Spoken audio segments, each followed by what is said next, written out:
તો આ સાથે જ કચ્છથી એક મહત્વના સમાચાર, જ્યાં કચ્છના ખંડેરાઈ ગામમાં બોરવેલમાં યુવતી ખાબકી છે અને આ યુવતીને બચાવવા માટે ઓપરેશન જિંદગી ચલાવવામાં આવી રહી છે।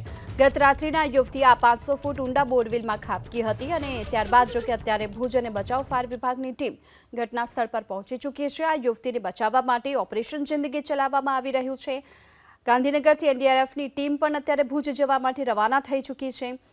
છેલ્લા 12 કલાકથી પણ વધુનો સમય વીતી ચૂક્યો છે અને બોરવેલમાં આ યુવતી ફસાયેલી છે, જેને બહાર કાઢવા માટેના તમામ શક્ય પ્રયાસો કરવામાં આવી રહ્યા છે। પોલીસ વિભાગની ટીમ પણ અત્યારે ઘટના સ્થળ પર પહોંચી છે અને ભુજ બચાવ ફાયર વિભાગની ટીમ સતત પ્રયત્ન કરી રહી છે આ યુવતીને બહાર નીકાળવા માટે।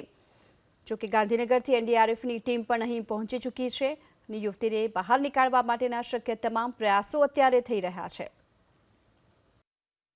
ભુજ તાલુકાના ખંડેરાઈ ગામ ખાતે વહેલી સવારે 18 વર્ષની યુવતી જે છે તે બોરવેલમાં ખાબકી છે। તેને રેસ્ક્યુ માટે તમામ પ્રયાસો જે છે તે અહીં કને કરવામાં આવી રહ્યા છે। હાલ દ્રશ્યોમાં જોઈ શકાય છે કચ્છનું તમામ વહીવટી તંત્ર, ફાયર વિભાગ જે છે તે પણ કામે લાગ્યું છે। ખાસ કરીને વાત કરવામાં આવે છે વહેલી સવારે આ યુવતી જે છે તે બોરવેલમાં ખાબકી હોવાના અહેવાલ જે છે તે સામે આવ્યા છે, પરંતુ બીજી તરફ વાત કરવામાં આવે તમામ રીતે તેને બહાર કાઢવાના પ્રયાસો જે છે અહીં કને હાથ ધરવામાં આવ્યા છે।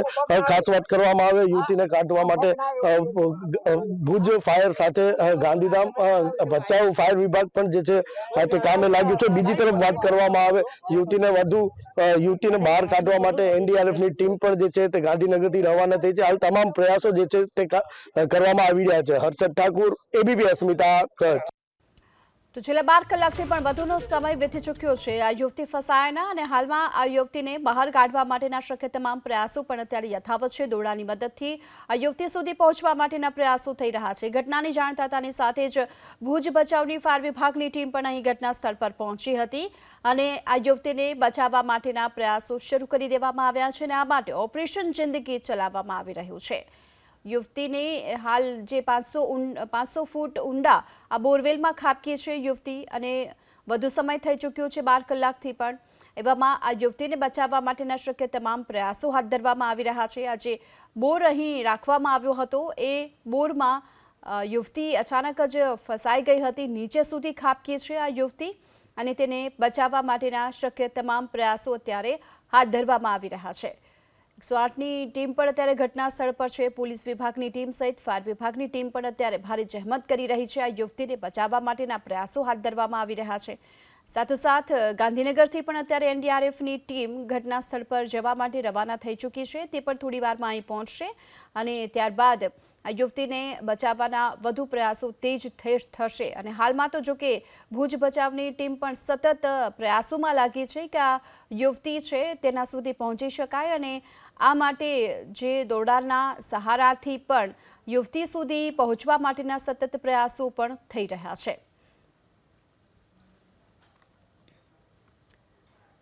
તો 500 ફૂટ ઊંડા બોરવેલમાં અત્યારે યુવતી ફસાયેલી છે અને જે દ્રશ્યો અત્યારે સામે આવી રહ્યા છે તેમાં પણ જોઈ શકાય છે કે બોરવેલની આસપાસ કોઈ કપડું ઢાંકેલું હતું અને તેમાં જ આ યુવતી અંદર ખાબકી હોઈ શકે છે। રાતનો સમય હતો કારણ કે અને એ સમય દરમિયાન યુવતીને જાણ નહીં હોય અથવા તો અજાણે આ પ્રકારે બોરવેલમાં ખાબકી ગઈ અને તેના કારણે જ છેલ્લા 12 કલાકથી તે સતત અહીં ફસાયેલી જોવા મળી રહી છે। ફાયર વિભાગની ટીમ સતત આ યુવતીને બચાવવા માટેના પ્રયાસોમાં લાગી છે અને યુવતી સુધી પહોંચવાના પ્રયાસો અત્યારે થઈ રહ્યા છે। બોરવેલ જે 500 ફૂટ ઊંડો હોવાનું પણ કહેવામાં આવી રહ્યું છે। જો કે બની શકે કે આ બાજુમાં ખોદકામ કરી આ યુવતીને સહી સલામત રીતે બહાર કાઢવા માટેના પ્રયાસો કરવામાં આવી શકે છે અને આ માટે એનડીઆરએફની ટીમ અત્યારે ગાંધીનગરથી રવાના થઈ ચૂકી છે, જે થોડી જ વારમાં હવે પહોંચી જશે ભુજના ખંડેરાઈ ગામમાં। ગત રાત્રિના આ ઘટના બની હતી અને 500 ફૂટ ઊંડા બોરવેલમાં આ યુવતી ખાબકી ગઈ હતી। તો રહેણાંક વિસ્તાર છે કે પછી ખેતરની આસપાસના વિસ્તારમાં આ પ્રકારે જે બોરવેલ હવે જે જોખમકારક પણ સાબિત થઈ રહ્યા છે અને જો આ પ્રકારે બોરવેલ હોય તો એની આસપાસ દિવાલ બનાવવી પણ એટલી આવશ્યક છે જો આ પ્રકારની ઘટના તેનાથી આપણે અટકાવી શકાય। આ પહેલાં પણ અનેક આ પ્રકારની ઘટનાઓ બની ચૂકી છે, બોરવેલમાં બાળકીઓ પણ પડી ચૂકી છે અને હવે આ યુવતી બોરવેલમાં ખાબકી હોવાના સમાચાર છે।